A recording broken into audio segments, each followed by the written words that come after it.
Hello again, everybody. This is Rocket Rick J18 bringing you another video, taking a look at a close-up look at one of my completed card sets. In fact, it's the oldest one in my collection.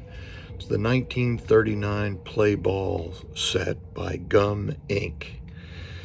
The catalog number, according to Jefferson Burdick's methodology, was R334, and that puts it into the candy category. The cards are black and white. They measure 2.5 inches by 3.125 inches, or 3 1/8. Although the back ad references 250 cards in the set, in fact there are only 162 cards.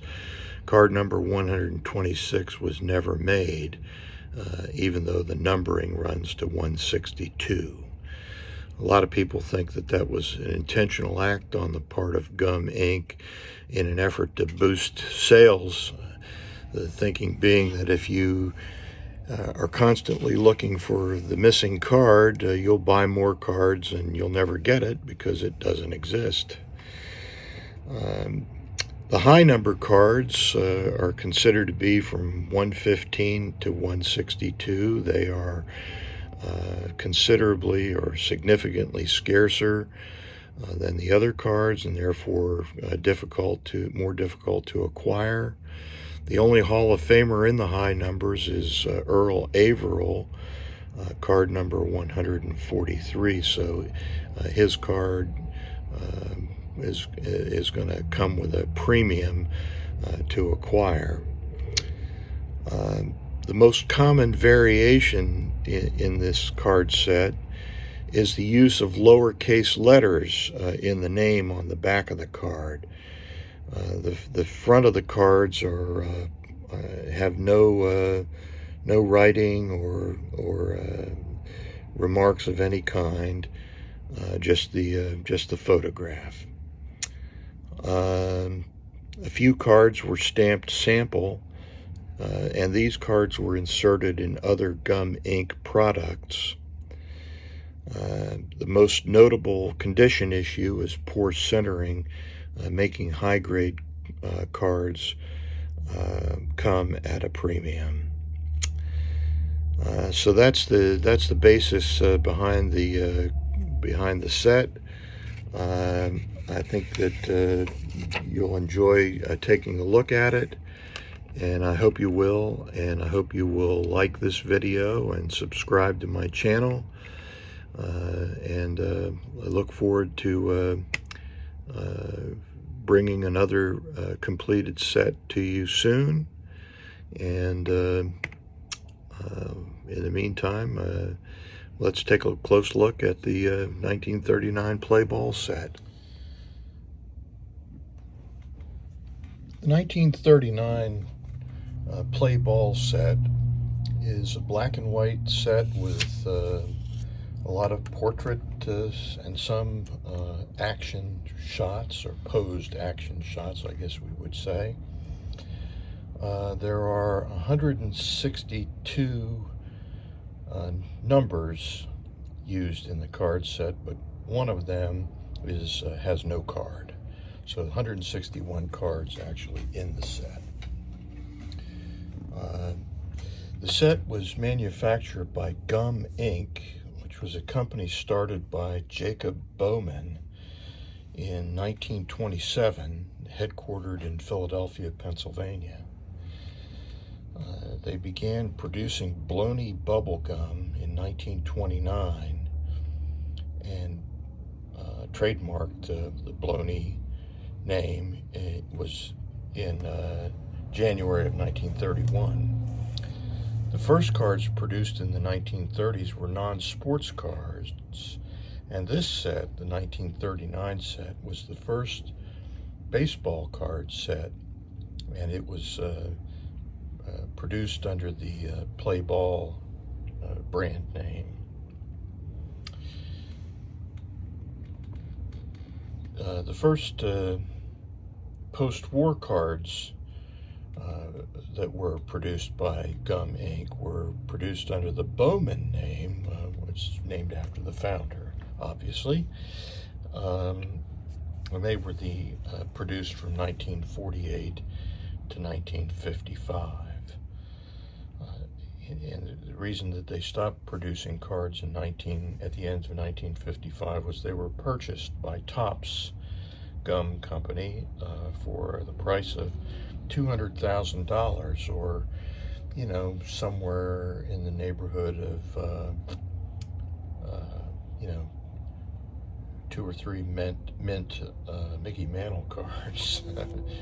So anyway, I want to mention a few of these cards to start out with. The number 3 card is Red Ruffing, who is a great pitcher for the New York Yankees and is in the Hall of Fame.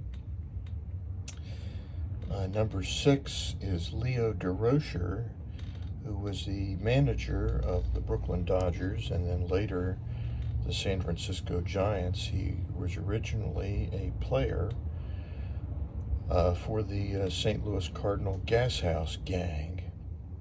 He played second base for the Cardinals. The number 7 card is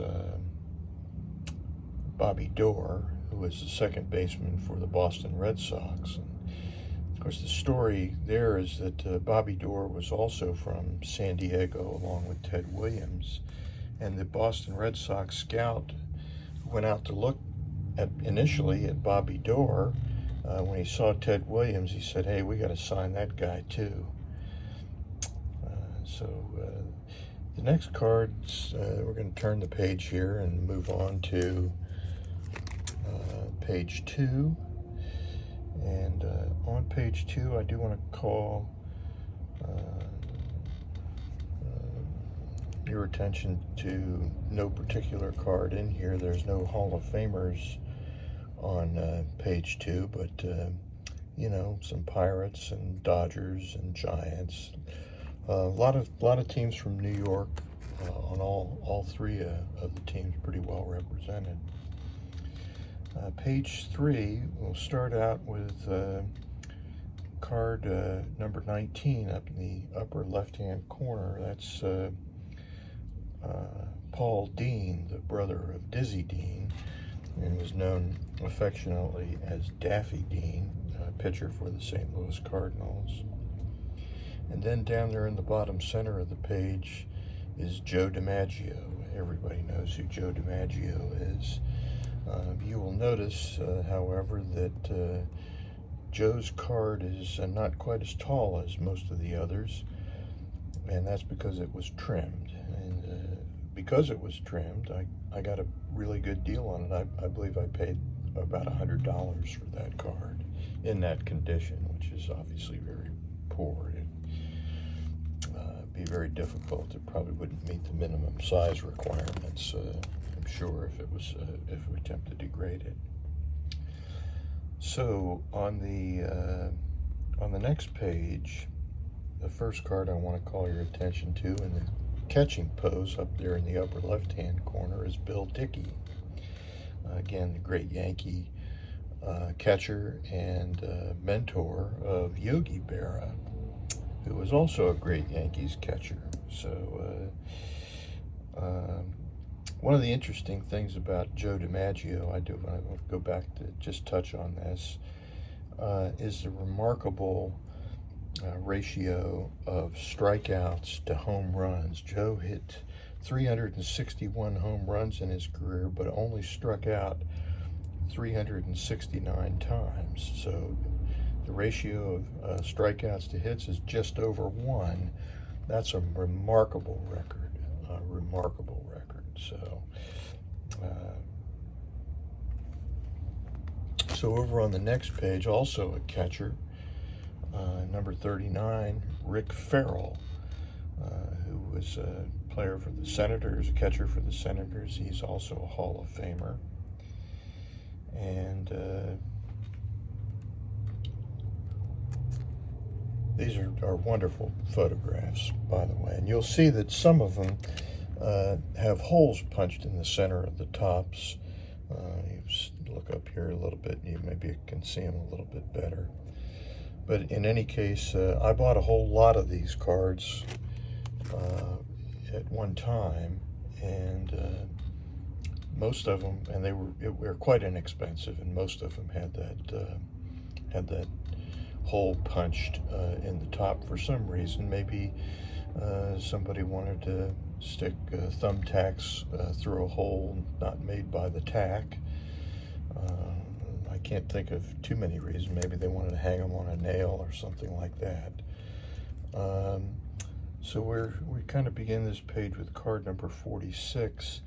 Over in the corner on that row on the top is Lefty Gomez, rather. Again, the Yankee pitcher during the 30s and early 40s. Lefty Grove, terrific pitcher, Hall of Famer. And then a couple cards down from Lefty is Charlie Gehringer, right there in the center. That's Charlie Gehringer, Detroit Tigers, Hall of Famer. Then turning to card number 51, that's Mel Ott. Once is a member of the 500 home run club. At the time that he became a member, it was just Babe Ruth and him. So he's hit 511 home runs, and also, if you've seen my other video, you know that I touted Ed Ott as the player with the shortest name, maybe in the history of baseball. At least I couldn't find any shorter than that. But Mel Ott comes close. He had 6 letters in his name. Down in the lower left-hand corner is Tommy Henrich, and I can never pass up an opportunity to tell what a great player Tommy Henrich was. His nickname was Old Reliable, and if you read the history of Yankee World Series championships beginning in 1947 and until the run of the 5 in a row ending in 1953, Tommy Henrich features prominently in just about every one of them. Great player, not in the Hall of Fame, but he's kind of in the, I don't know, it's sort of my Hall of Fame, I guess. Then in the center of the bottom row there, next to Tommy Henrich, is the great giant pitcher Carl Hubbell. He was just won very many games, and was maybe most famous for striking out in succession in the 1934 All-Star Game Babe Ruth, Lou Gehrig, Jimmy Fox, Al Simmons, and Joe Cronin. Pretty remarkable feat for a pitcher. So the next card we're going to show is in the or point to here on this page is in the upper left-hand corner. It's card number 55, and it's Arky Vaughan, who was a shortstop mostly. Later in his career, played some third base for the Pittsburgh Pirates and a couple other clubs before he ended his Hall of Fame career. And next to Arky is Hank Greenberg, great star for the Detroit Tigers and Hall of Fame member. He played first base for the Tigers. Card number 56.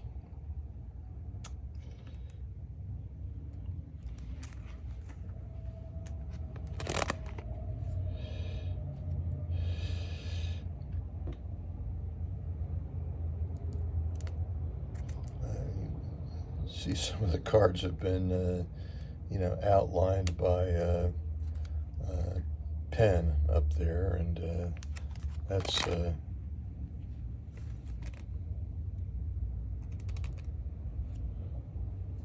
somebody did that and then marked on the back of it in red ink.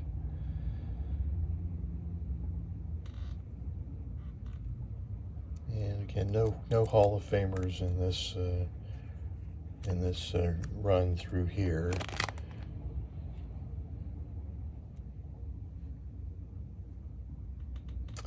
On this page,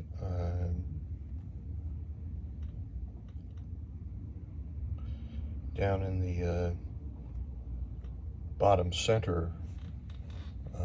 row center card is Lloyd Waner, the center fielder for the Pittsburgh Pirates and Hall of Famer. His nickname was Little Poison, and later on we'll meet his brother, Big Poison. We'll talk about him for a little bit too.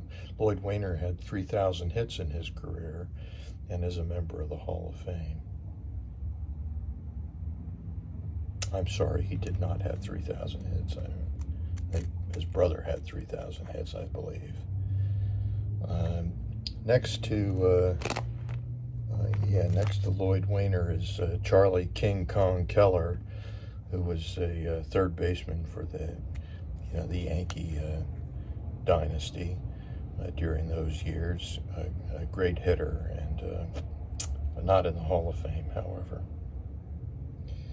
So turning the page, in the center of the top column is the great Ted Williams. That's his rookie card, 1939 play ball. And he's card number 92. Down here on the left side of the middle row is another Hall of Famer, Heine Manouche, who was a left fielder for the Pittsburgh Pirates during this time.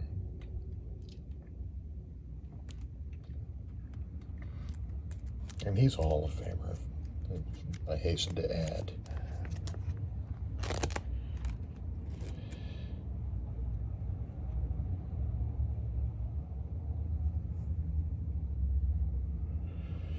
And no Hall of Famers in this picture, but there is an umpire here, and that's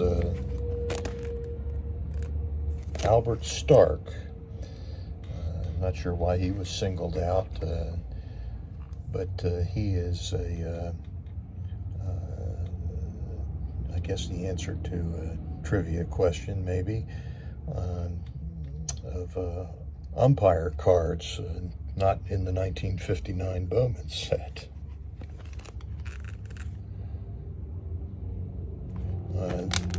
Not a Hall of Famer, but this is a card for Moe Berg, who achieved some notoriety as a spy during the Second World War. He had spent some time in Japan and was an avid photographer, so he had a lot of photographs and was in a position to take even more.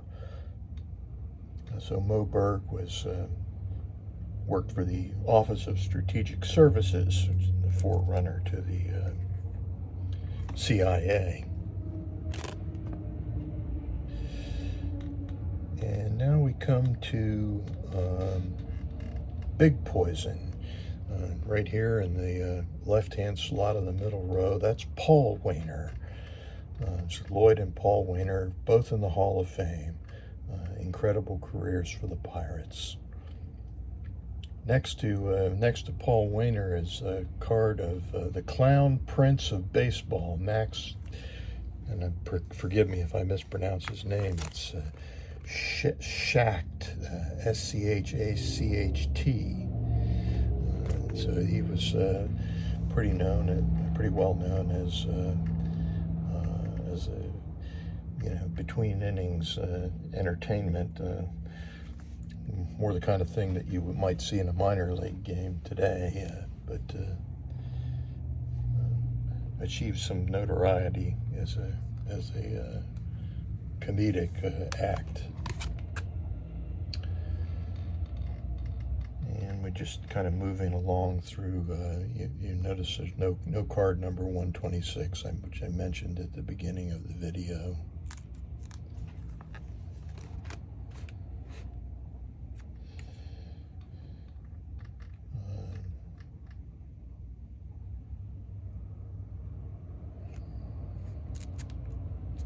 This goes through card number 135. And then we come to the last of the Hall of Famers, which is Earl Averill. Who was, right here, I was pretty sure that was it. He was outfielder for the Cleveland Indians and in the Hall of Fame. So the rest of the set is pretty interesting. I just love the photographs of these old timers. They just look. It's hard to believe they're so young. Really, they just look like grizzled veterans. So that's the end of the set. Card number 162, which finishes it as Lloyd Moore. Hope you enjoyed my walk through the 1939 play ball. These are some additional cards. As I mentioned, I'm kind of a fan of Tommy Henrich, so there's his 1939, 40, and 41 cards, and then this one is from the Burke Ross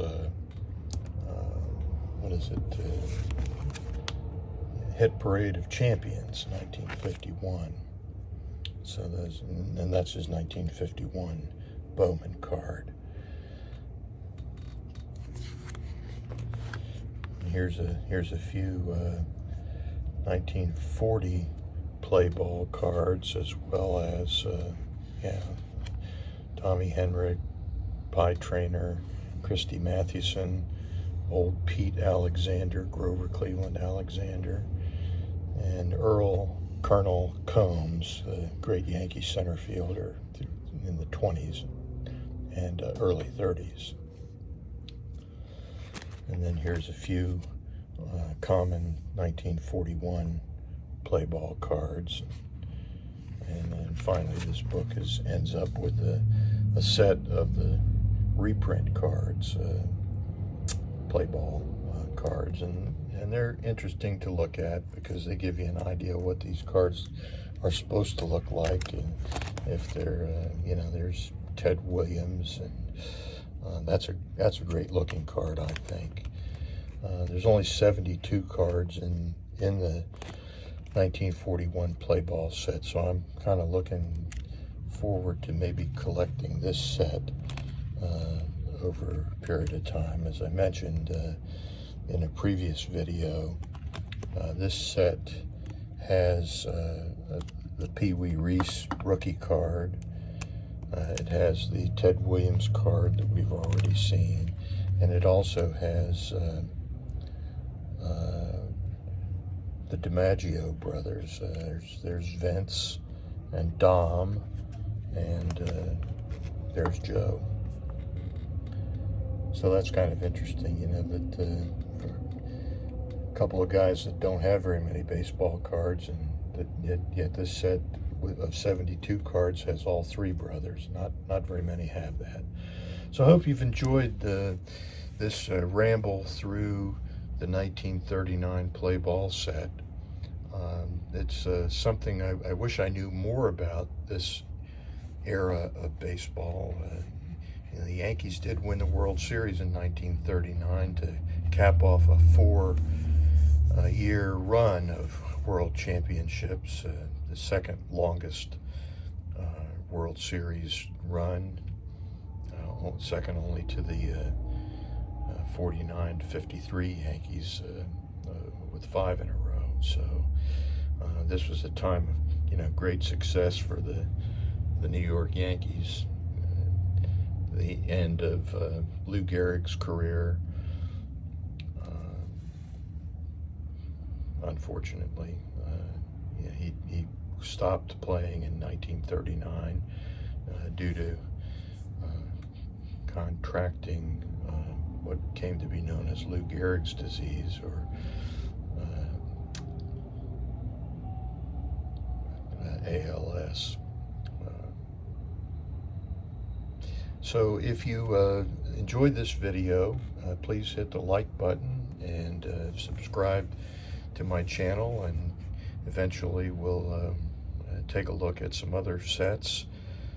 I'm a set collector, so that's what I have to show most of all, other than just you know, pickups at various times.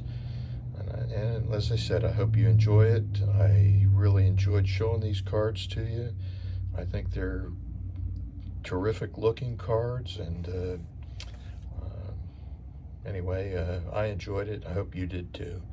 Take care, and as I conclude my videos with the words, may all your collecting dreams come true, and I truly mean that. Well, now that we've taken a close-up look at the 1939 play ball set, I'd like to do a shout-out to Mike, Baseball Card Collector. He is doing something that I think is admirable, and his partner in this effort, Chris from Missouri, is trying to raise some money for the mission trip to Ecuador that a baseball collector is doing. And I just, you know, want to support that, and I intend to make a contribution myself. So baseball collector and Chris from Missouri, kudos, and good luck with the raffle, and good luck with the mission trip. In the meantime, as I'm using this to close my video, and so I'll just leave you with the thought that this is Rocket Rick J18, wishing that all your collector dreams will come true. Chris's raffle is for the two cards in the picture, the 1953 Topps Satchel Paige and the Mike Trout rookie card. You enter by sending a check for $10 per entry to 1024 and put Moynihan/Ecuador in the memorandum line, and send the check to Chris from Missouri at the address set forth below in the picture. Mike is doing a terrific thing, and Chris is doing a terrific thing by supporting it. So I'll give a shout out to both of them. You can look at Chris's video if you want to get more information.